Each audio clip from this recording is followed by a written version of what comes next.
The No Child Left Behind Act of 2001 was a U.S. Act of Congress which reauthorized the Elementary and Secondary Education Act. It included Title I provisions applying to disadvantaged students. On December 10, 2015, President Barack Obama signed legislation replacing NCLB with the Every Student Succeeds Act. NCLB supported standards-based education reform based on the premise that setting high standards and establishing measurable goals could improve individual outcomes in education. The act required states to develop assessments in basic skills. To receive federal school funding, states had to give these assessments to all students at select grade levels. The act did not assert a national achievement standard. Each individual state developed its own standards. NCLB expanded the federal role in public education through further emphasis on annual testing, annual academic progress, report cards, and teacher qualifications, as well as significant changes in funding. The bill passed in the U.S. Congress with bipartisan support. Legislative history. The legislation was proposed by President George W. Bush on January 23, 2001. It was co-authored by Representatives John Boehner, George Miller, and Senators Edward Kennedy and Judd Gregg.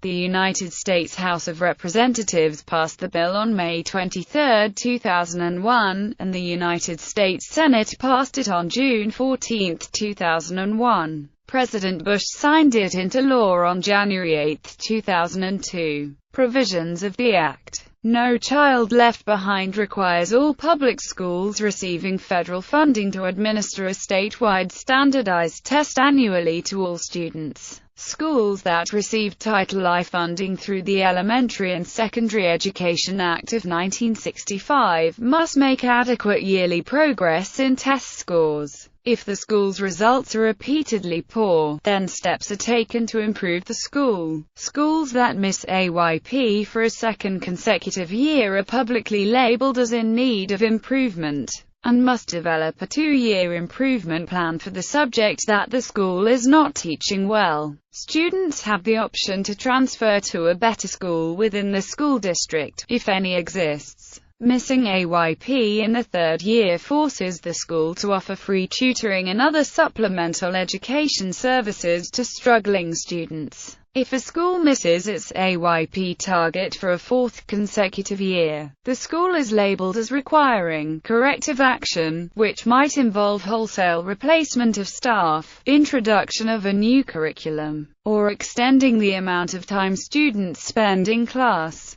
A 5th year of failure results in planning to restructure the entire school. The plan is implemented if the school fails to hit its AYP targets for the 6th year in a row. Common options include closing the school, turning the school into a charter school, hiring a private company to run the school, or asking the State Office of Education to run the school directly. States must create AYP objectives consistent with the following requirements of the law. States must develop AYP statewide measurable objectives for improved achievement by all students and for specific groups: economically disadvantaged students, students with disabilities, and students with limited English proficiency. The objectives must be set with the goal of having all students at the proficient level or above within 12 years. AYP must be based primarily on state assessments, but must also include one additional academic indicator. The AYP objectives must be assessed at the school level. Schools that fail to meet their AYP objective for 2 consecutive years are identified for improvement.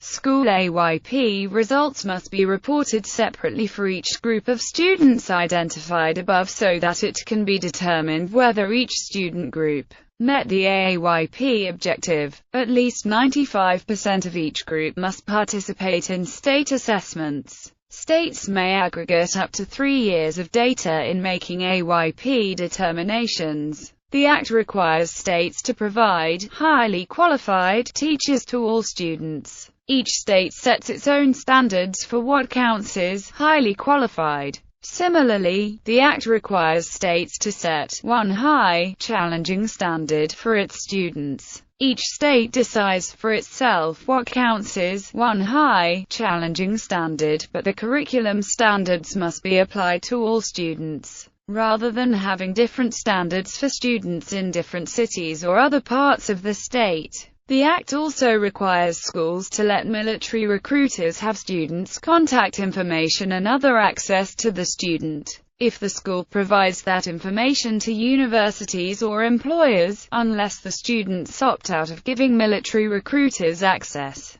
This portion of the law has drawn lots of criticism and has even led to the creation of political resistance. For instance, in 2003 in Santa Cruz, California, student-led efforts forced school districts to create an opt-in policy that required students affirm they wanted the military to have their information. This successful student organizing effort was copied in various other cities throughout the United States. Effects on teachers, schools, and school districts. Increased accountability. Supporters of the NCLB claim one of the strong positive points of the bill is the increased accountability that is required of schools and teachers. According to their legislation, schools must pass yearly tests that judge student improvement over the fiscal year. These yearly standardized tests are the main means of determining whether schools live up to required standards.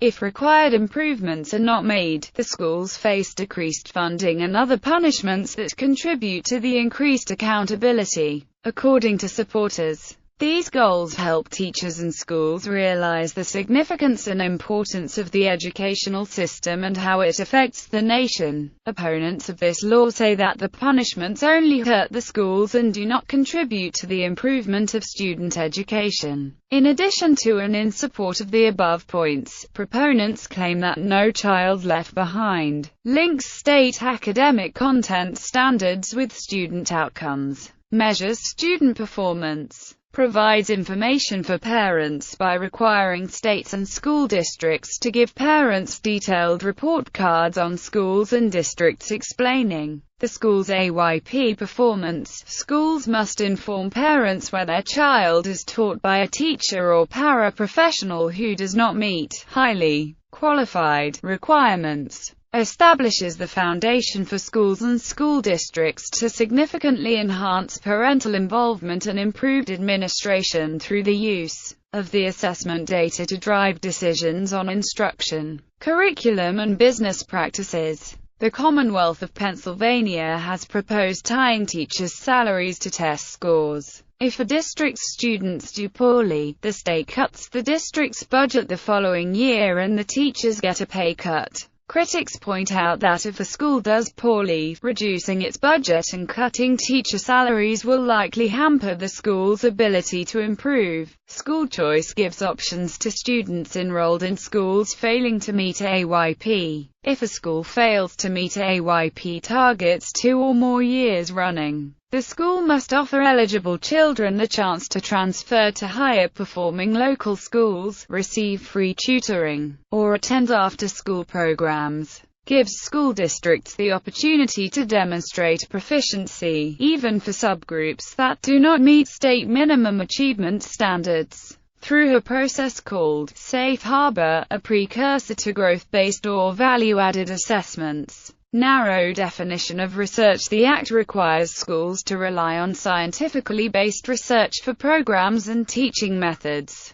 The Act defines this as research that involves the application of rigorous, systematic, and objective procedures to obtain reliable and valid knowledge relevant to education activities and programs. Scientifically based research results in replicable and applicable findings from research that used appropriate methods to generate persuasive, empirical conclusions. Non-scientific methods include following tradition, personal preferences, and non-scientific research, such as research based on case studies, ethnographies, personal interviews, discourse analysis, grounded theory, action research, and other forms of qualitative research. These are generally not an acceptable basis for making decisions about teaching children under the Act. quality and distribution of teachers. Prior to the NCLB Act, new teachers were typically required to have a bachelor's degree, be fully certified,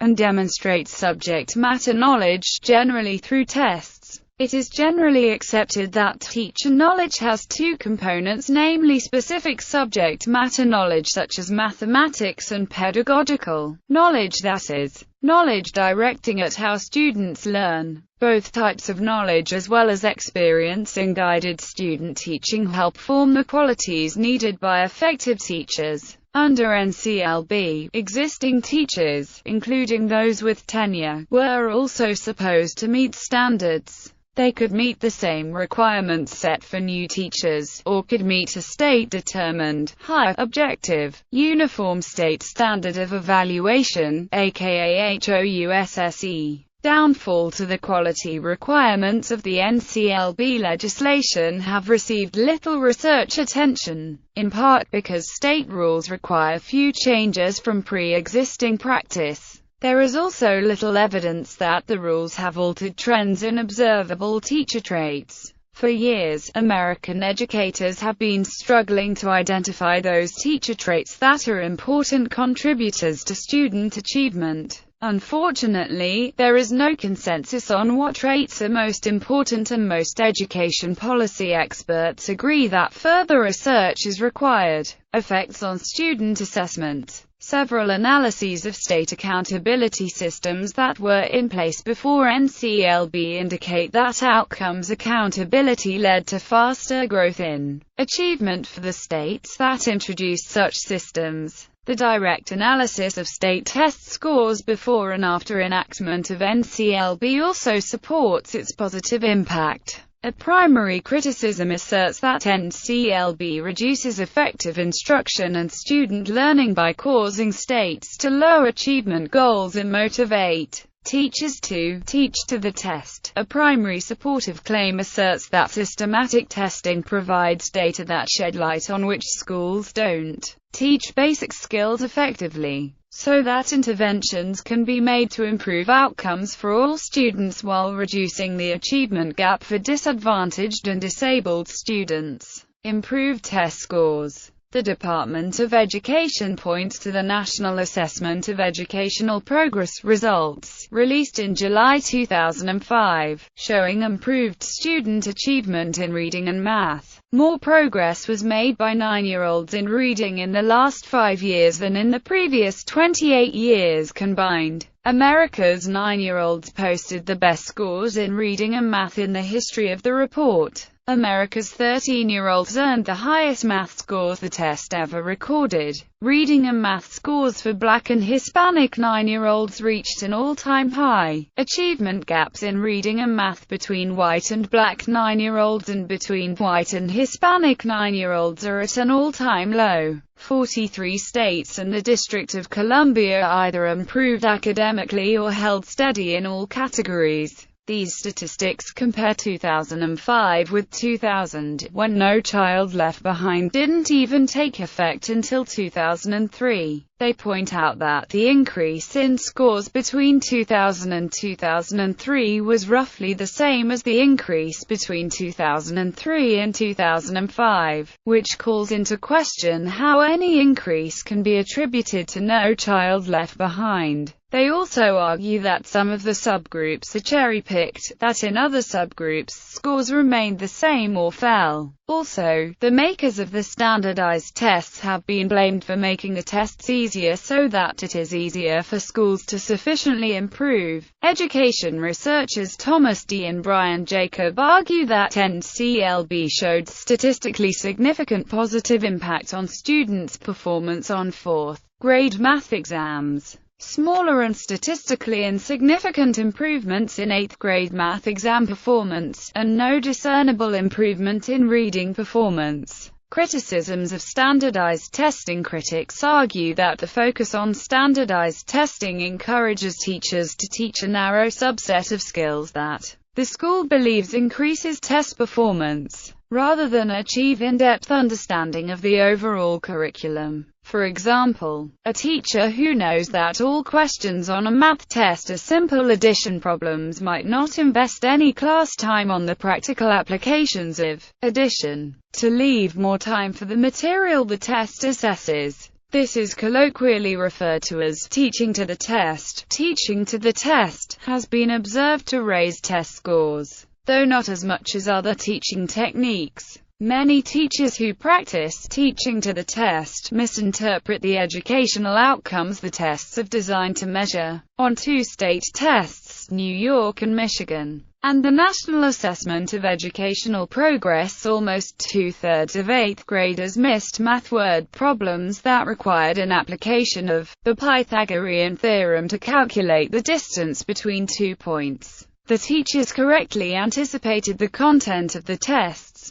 but incorrectly assumed each test would present simplistic items rather than higher-order items. Those opposed to the use of testing to determine educational achievement prefer alternatives such as subjective teacher opinions, classwork, and performance-based assessments. Under No Child Left Behind, schools were held almost exclusively accountable for absolute levels of student performance. But that meant that even schools that were making great strides with students were still labeled as failing, just because the students had not yet made it all the way to a proficient level of achievement. Since 2005, the U.S. Department of Education has approved 15 states to implement growth model pilots. Each state adopted one of 4 distinct growth models: trajectory, transition tables, student growth percentiles, and projection. The incentives for improvement also may cause states to lower their official standards. Because each state can produce its own standardized tests, a state can make its statewide tests easier to increase scores. Missouri, for example, improved testing scores but openly admitted that they lowered the standards. A 2007 study by the U.S. Department of Education indicates that the observed differences in states' as reported scores is largely due to differences in the stringency of their standards, intended effects on curriculum and standards, improvement over local standards. Many argue that local government had failed students, necessitating federal intervention to remedy issues like teachers teaching outside their areas of expertise, and complacency in the face of continually failing schools. Some local governments, notably that of New York State, have supported NCLB provisions, because local standards fail to provide adequate oversight over special education, and NCLB would let them use longitudinal data more effectively to monitor adequate yearly progress. States all over the United States have shown improvements in their progress as an apparent result of NCLB. For example, Wisconsin ranks first of all 50 states plus the District of Columbia, with 98% of its schools achieving No Child Left Behind standards.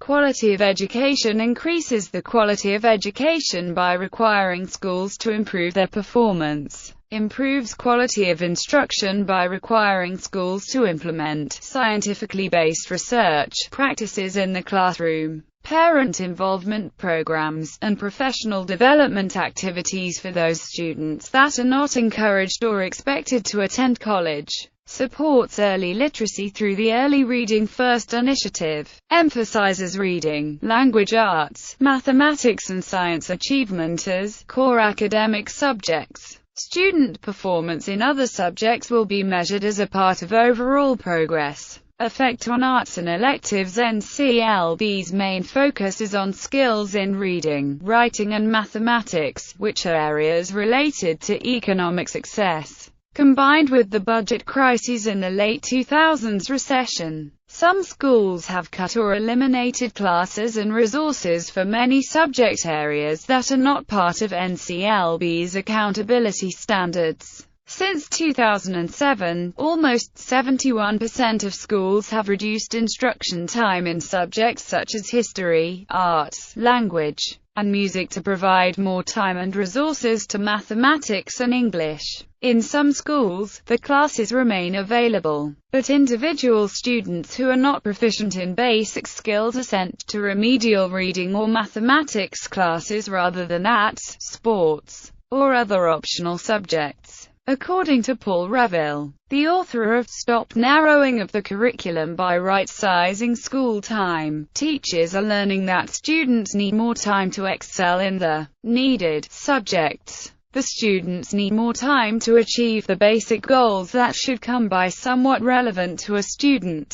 Physical education, on the other hand, is one of the subjects least affected. Some might find this confusing because, like many electives and non-core classes, No Child Left Behind does not address physical education directly. Two reasons why physical education is not adversely affected include the obesity crisis in the United States that the federal government is trying to reverse through programs like First Lady Michelle Obama's Let's Move campaign, which, among other things, looks to improve the quantity and quality of physical education. Secondly, there is research, including a 2005 study by Dr. Charles H. Hillman of the University of Illinois at Urbana-Champaign that concludes that fitness is globally related to academic achievement. The opportunities, challenges, and risks that No Child Left Behind poses for science education in elementary and middle schools worldwide. Competition insists on rapidly improving science education. Adding science assessments to the NCLB requirements may ultimately result in science being taught in more elementary schools and by more teachers than ever before. Two-thirds of elementary school teachers indicated that they were not familiar with national science standards. Most concern circulates around the result that consuming too much time for language arts and mathematics may limit children's experience and curiosity and interest in sciences. Limitations on local control. Both conservative and liberal critics have argued that NCLB's new standards in federalizing education set a negative precedent for further erosion of state and local control. Libertarians further argue that the federal government has no constitutional authority in education, which is why participation in NCLB is technically optional. They believe that states need not comply with NCLB so long as they forego the federal funding that comes with it.